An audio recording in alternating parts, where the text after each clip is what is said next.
You sleep. She's a good baby. She's a good baby.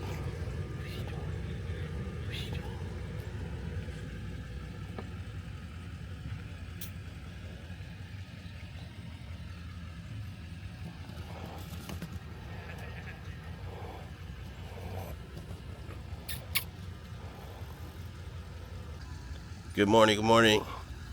How's everybody doing today? I slept excellent. I hope y'all slept great as well. It was a great night of sleep. Lady Bella, how'd you sleep, lady? Did you sleep good? Uh-huh. You wanna say hi to the camera? No? You wanna give it a sniff? No sniffies? No? Maybe later? Lady Bella slept good. She woke me up this morning. She had to drink water.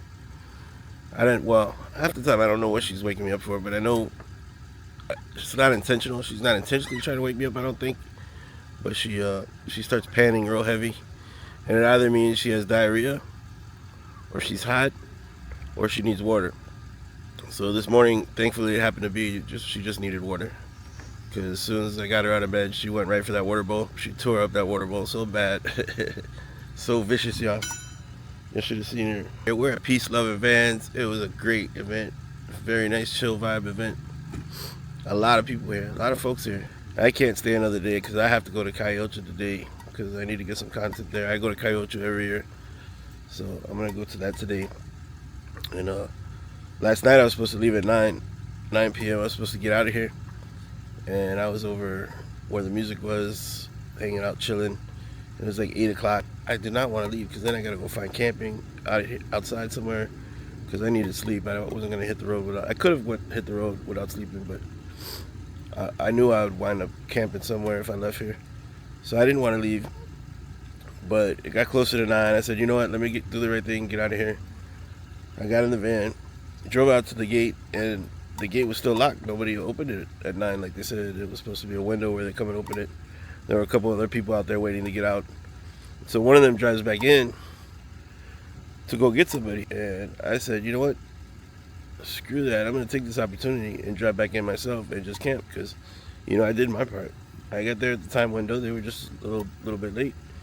And I'm not mad at all about that. I'm glad they were late because I didn't want to leave. So it worked out good. I got to stay here. I was wondering what would happen when somebody come and knock on my van and tell me I got to leave because I didn't get the camping ticket, or what was going to happen, or were they going to try to charge more? I don't know. But either way, I'm covered now because I did my part. I went out there. Nobody was there. So it worked out good because I did not want to drive last night. I did not want to leave. I didn't want to have to go find another place to camp. And I just made my coffee. After my coffee, then we'll get out of here. So I think it worked out good. I think it worked out great. It was nice of them to give me that opportunity to stay because I did not want to hit the road yet. But I'm not trying to stay another day. I'm going to leave in a little bit. Definitely I gotta leave anyways because there's other stuff I gotta do. But it was a great event, man. I had a lot of fun. The little lounge area was so cool, man. I like that little lounge vibe they got over there. The leafy lounge. Everybody was chilling outside. Campfires. Various types of lights hanging up. Atmospheric lights. It was really chill vibe. The musicians, acoustic guitar, a harmonica player. Oh, there's a few different artists that performed over there. But it was pretty good. It was very good. Very chill. And the drinks, I was drinking pina colada. It was really good. It was actually pretty good drink. 2 of those. I had a nice little buzz after 2 of them. So I want to thank these people for putting on this event. It was a great time. All right, y'all. I'm going to chill here for a little bit. About 10-15 minutes. Finish this coffee. And then me and Lady gonna get out of here. Ain't that right, Lady? Alright, y'all. Peace.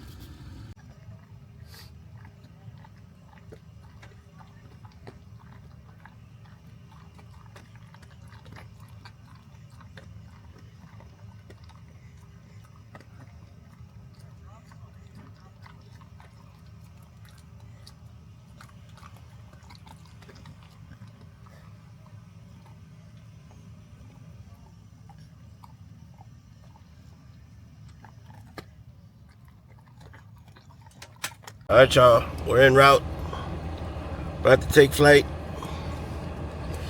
I heard some music playing over, so I'm gonna try to do a drive-by just to see what I'm gonna miss out on. But we got Calle Ocho today, so we're gonna get plenty of music. But this was some really cool sounding shit. It was like some African tribal drums with bagpipes playing over it. It was so cool. So there's something going on across the way. It looks like it's not even in this park. I don't know. But so you got this whole row of some cars over here. I guess these are day passers. And then across the way, there's a gate, and then there's a little road, and then there's looks like another gate, and then behind that there's some kind of festival going on.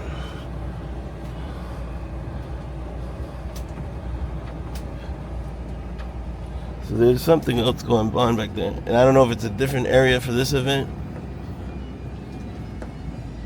Here, listen, you can hear the music. I think that's the Renaissance Festival. Anyways, it sounds good. They're partying over there. It's been a blast, y'all. I had a great time. Like I said, I would stay another day. But I'm kind of van evented out right now. But I still got one more van event coming up that we gotta go to. If Calle Ocho wasn't happening today and there was nothing going on, I would stay here for sure. I would stay here. And I say nothing else going on. It depends what's going on, because I would still stay here if something else was going on. But Calle Ocho is kind of a big deal for me, because that's where I'm from. It's Miami, and Calle Ocho is something I've always done, like every year. I try, not every year, but for a lot of years I've done it, you know, back to back. Go to Calle Ocho, but today we got to do it because last year I had such a great time there, so we got to do it again today. And I want to get some content. I got content last year. One day I'll put that out. I didn't put it out though. I just got all the recordings of it from last year, and it was good. It was a really good video on there too. I just never released it because I didn't start my YouTube till after that. And by the time I started the YouTube, I was like, you know what? I'm just gonna stick with going forward, not putting any stuff. But I do have older videos I want to put out eventually. I'll put them out as like a throwback type thing. There's a lot of videos. There's videos going back to the 90s when I had a camcorder that I want to put out. If I ever get the chance to, I gotta dump them down from cassette, VHS or videotapes to digital. Nice. This is the groovy van, the groovy flower van. Whoa, whoa, whoa, whoa. I feel like I'm trucking out here. Oof. My brakes are making that noise right now. I just stopped and my brakes didn't make any noise. So that's either good or I'm getting too excited for nothing. I really do love this event. And I know y'all are saying, well, if you love it so much, why don't you stay another day? Because like I said, I've had enough vans for a little bit. I need a day to do something else. And Calle Ocho is like a tradition almost. More people showing up today.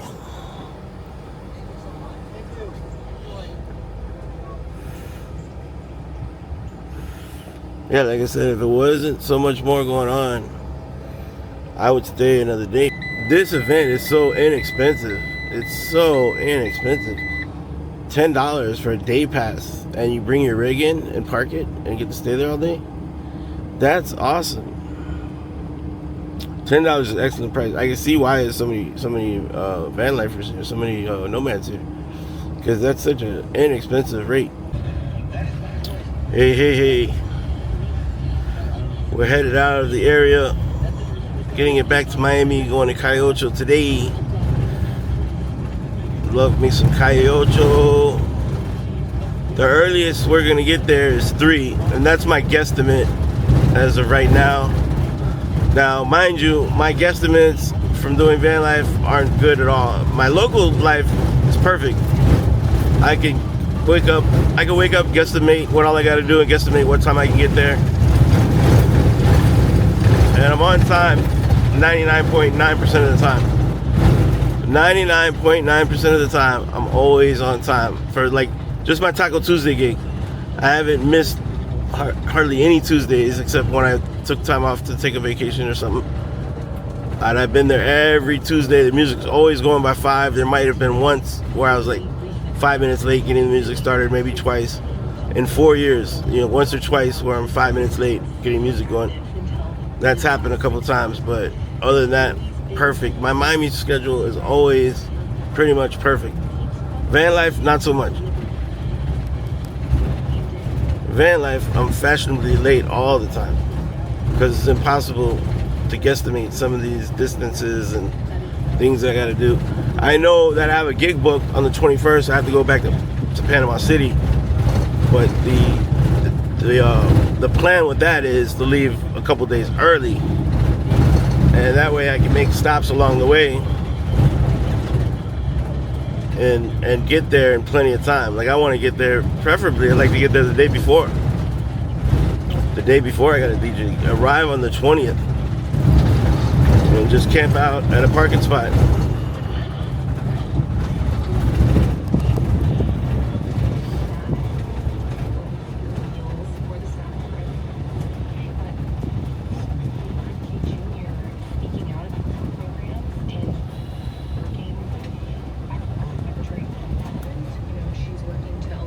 Look at this greenery landscape out here. It's beautiful. You got the trees. You got the mossy lake. You got the brush vines, whatever those are called. Let's just call them hedges with no leaves. That's what it pretty much looks like. Hedges with no leaves. But I love the mossiness that's on top of the top layer of the lake. I love the look of it. I wouldn't swim in that shit. Anytime you see that green stuff floating on top, the first thing that comes to my mind is alligators. I don't know why. Well, we're on a bumpy road here. I better not slow down. It's not really soft here.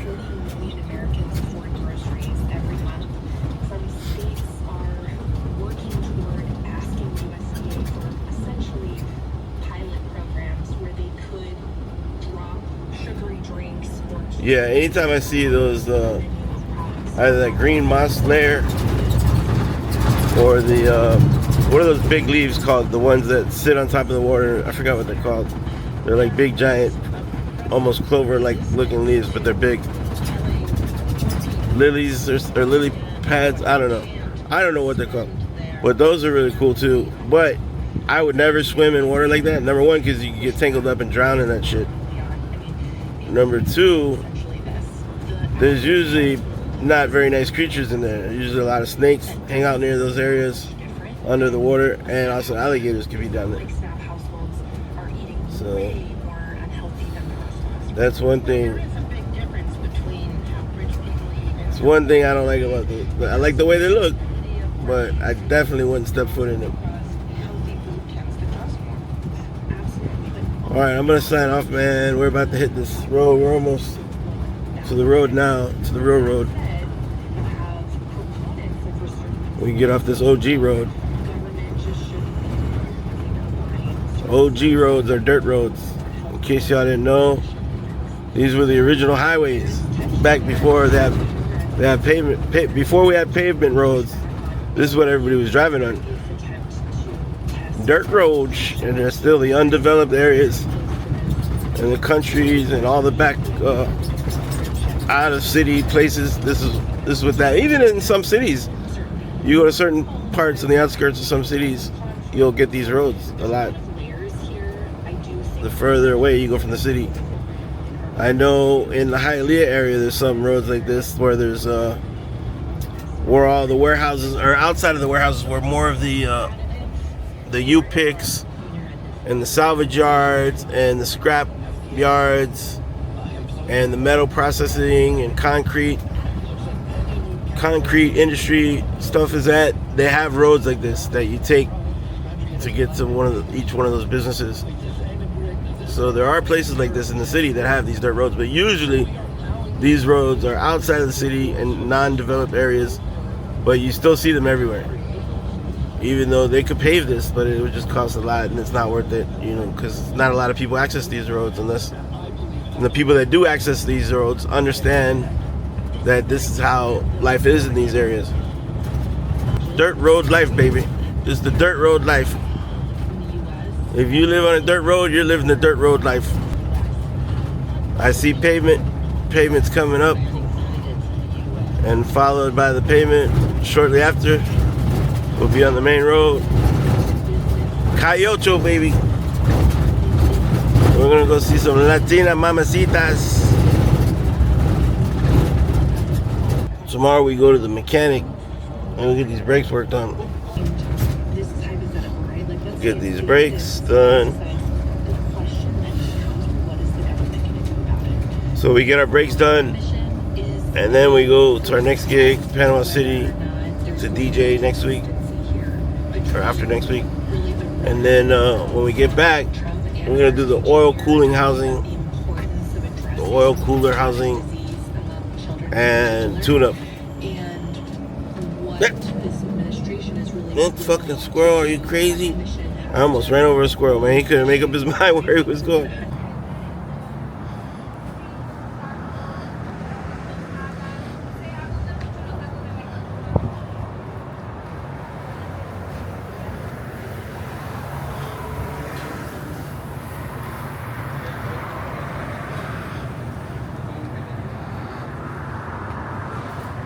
That's quite the operation there. He's got 3 trailers over here. You can actually probably live out of this one. It's got an AC unit. Well, I guess they all got AC units. That one does. This one's got a old school window unit. This one's got a back screen in. This one's for sale too. He's selling this 3rd one. It's got a little screen in patio. Wow, that'd be really cool. Got some tacos. We got quite the operation going here. So we got Mexican tamale and 4 tacos. 1, 2, 3, 4 tacos.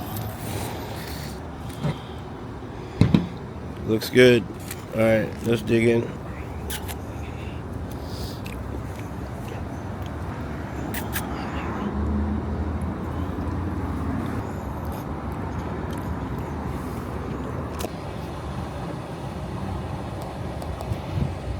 Well, it looks like Calle Ocho is not going to happen.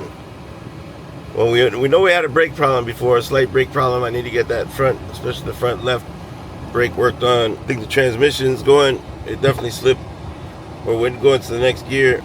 So I'm going to shut it down for a minute. I'm going to check my oil because we got a slow oil leak. So I'm going to check and see if that's causing anything. I don't think so. I think it's transmission related, at least this issue. So we got a few issues. I was going to take it into the mechanic tomorrow and get the brakes fixed. And then after the next trip, get the oil housing fixed. Now it looks like we're going to have to do transmission tomorrow as well as brakes. Or we're going to have to try and find somebody to do transmission as well as brakes. Oh well, it is what it is. Alright, let me let the van cool down for a little bit. And I'll bring it back. Later.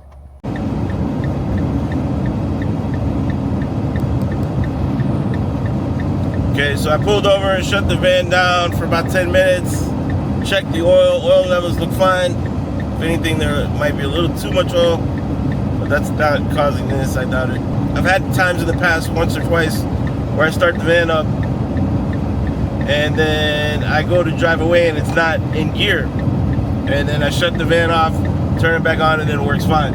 So I did that this time and it looks like we're good. I'm at 60 miles per hour, just about 59, 60, somewhere in that range. And it's going, we're moving. I'm scared to go any faster. Before it was that when it would get to 50, and it would shift several times on its way, and then it would finally get to 50 miles per hour, and then it would just like, it wouldn't go any faster. It would just, and you would hear the RPMs would go, and it would stay like that. Like it was stuck like that. And unless I slowed down, and then it would get traction again. the transmission would kick in again. But it wasn't. But now it's going over that. Now I'm at 65 now. 65 miles per hour. The transmission shifted several times to get to the speed, and it appears to be working fine. So I don't know what that was. Some kind of fluke in the system. Anyways, I said no to Calle Ocho. I'm gonna leave it at that for now because tomorrow's gonna be a crazy day at the mechanic shop. I gotta go to the mechanic now and at least get the brakes done and ask him about this and see what he says. I mean, if it's working, I definitely don't want to have to change the transmission. It might need some kind of maintenance or tune-up on it. I don't know. I don't know, man. I'm kind of worried now. I still would love to go to Calle Ocho. The Travado. They're basically ProMasters, just they're pimped out a little bit more.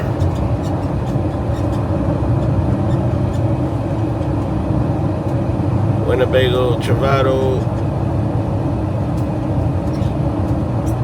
This one's got the ladder. It's got some kind of storage cart on the back of it. They got a solar rack. I see maybe there's one panel up there. It's a small one. Then they got an AC system.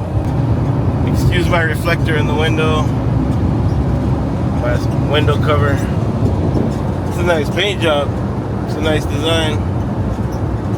I like that. I like that look. I like the look of all the ProMasters. I like the look of the Sprinters too. Especially when they're hooked up. They look really special. Some special vehicles, man. And you know, I like all mobile rides. Even the big RVs, the big RVs that are built on the truck chassis.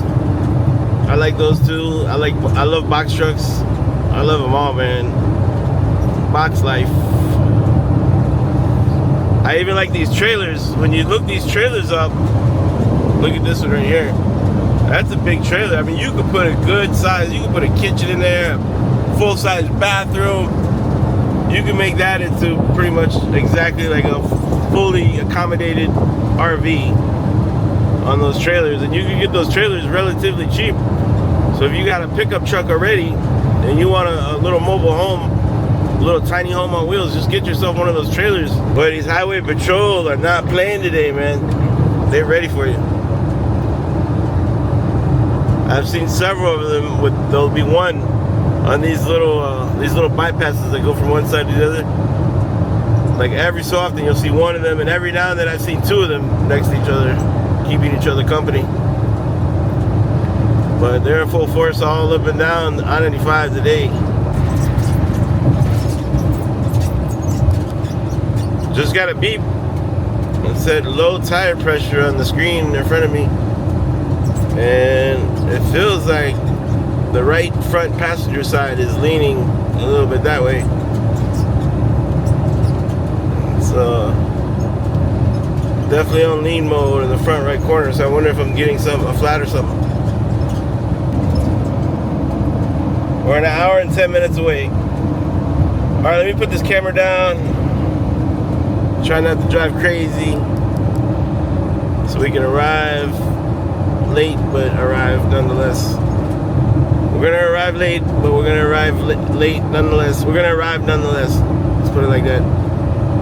So let me get off this camera, set it down unless anything else crazy happens, and I'll see you when we get home. Alright. Look at that. Holy smokes.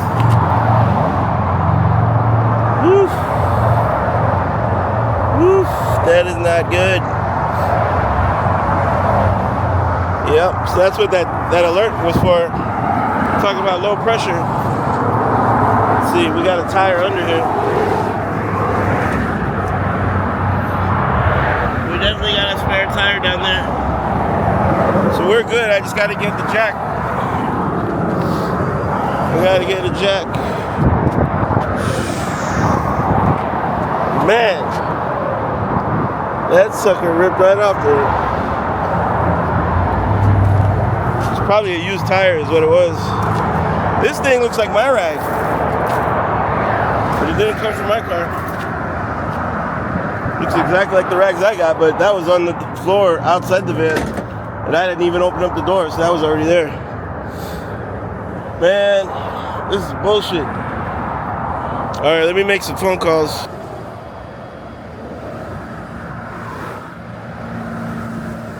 Initially, when I contacted AAA, they sent out a service technician.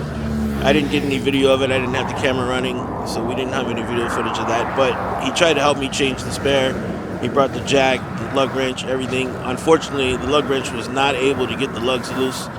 They're seized on there pretty good, so we're in deep doo-doo with that. So contacted AAA again. They sent out a tow truck. They'll get me towed home, and then I'll have to deal with the lug issue later and get that tire changed out. But either way, we're on the way. So very thankful for services like AAA, because without AAA, I don't know where I would be in this situation. It would be pretty difficult. I'd have to go walking around begging somebody to help me get this tire changed. Call a friend or somebody that would have to drive way up here to help me out.